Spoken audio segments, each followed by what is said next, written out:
So, Michael, explain to me how you recorded drums. Well,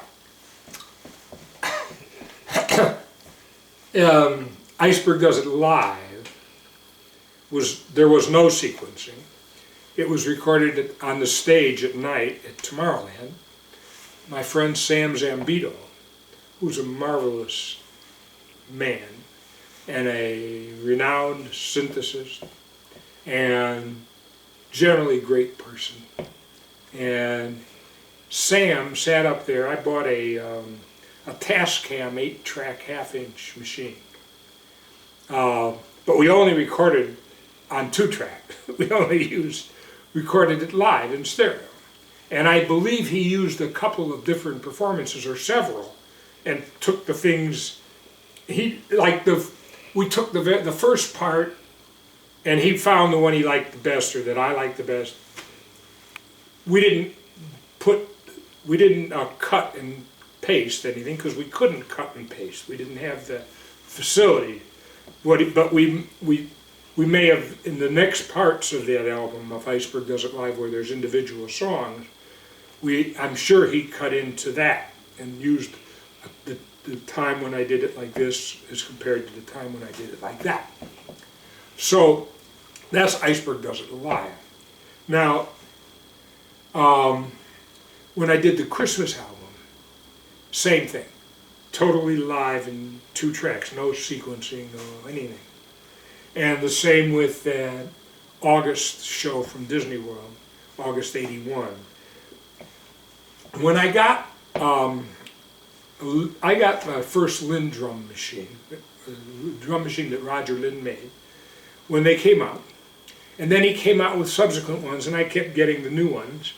And I kept selling them to this friend of mine in the Nitty Gritty Dirt Band, Jimmy Ibbotson, in Aspen. Jimmy Ibbotson from the Nitty Gritty Dirt Band kept buying my Lynn's as I kept getting the new one. He'd buy my old one. He was a wonderful guy. Anyway, then he started making it so that drum machines were sequencers.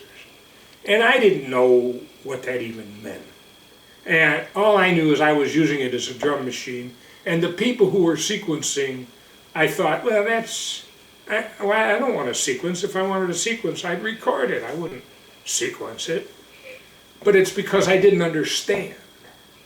I didn't understand what sequencing was. I was at Sequential Circuits where Dave Smith, the man who made the Prophet 5 synthesizer, and he showed me his sequencer, and I remember he had it go,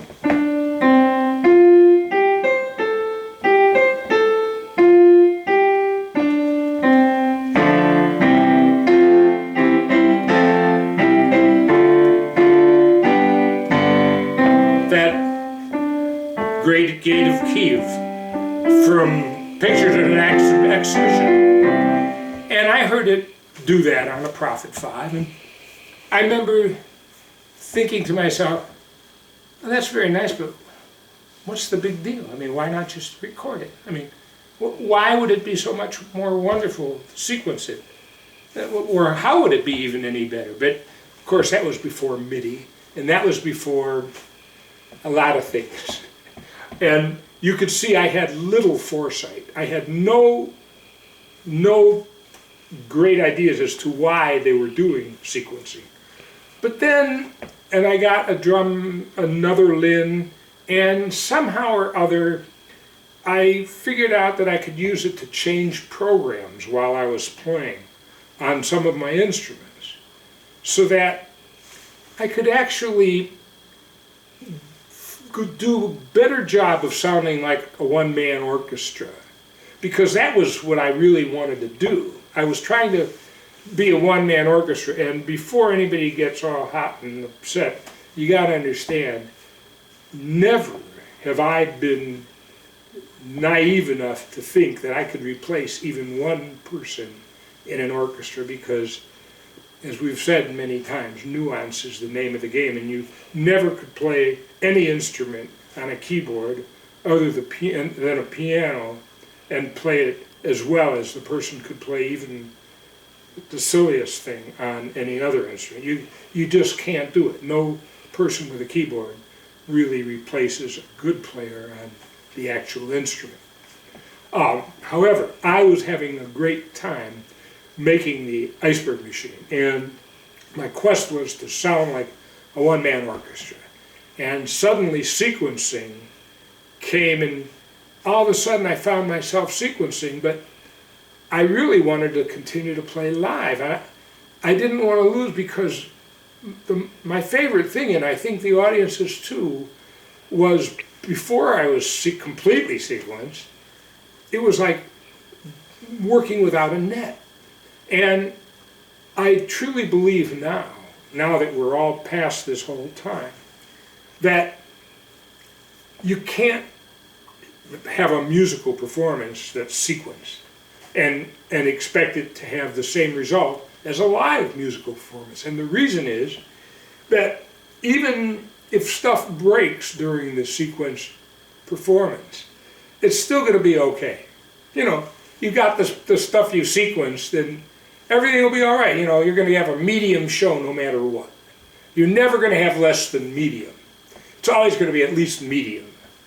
But it's never going to be spectacular either, because you've already locked yourself in to what you could do that you already did. You can't do, if you're really feeling spectacular and you got these new ideas and you're trying to put them down, you really can't, because you're already locked in. You couldn't start playing The Long and Winding Road while you're playing flashbacks, because you're already locked in. It's going to be flashbacks. And if you want to play The Long and Winding Road, well, get out the sequence of that, or do whatever you're going to do. But you can't, the opportunity for failure has to be present in order to be spectacular. You have to be able to have nothing. And you have to be absolutely capable of train wreck, terrible. But if you're not, you can't have spectacular. So, as I look back on my career and I look at Iceberg in concert, I spent like several months making each piece on that album. Months, 6 months sometimes, just on one song. And it was a passion that I was doing. Each song was a passion for me. And there's a lot of works that I sequenced that I spent zillions of hours on, it seems, that are lost because I no longer have that sequencer and those sequences. But you know what? I don't need them. I got them up here. And the ability to play cannot depend upon a machine playing for you. It has to be what you could do for people right now. That's what I think.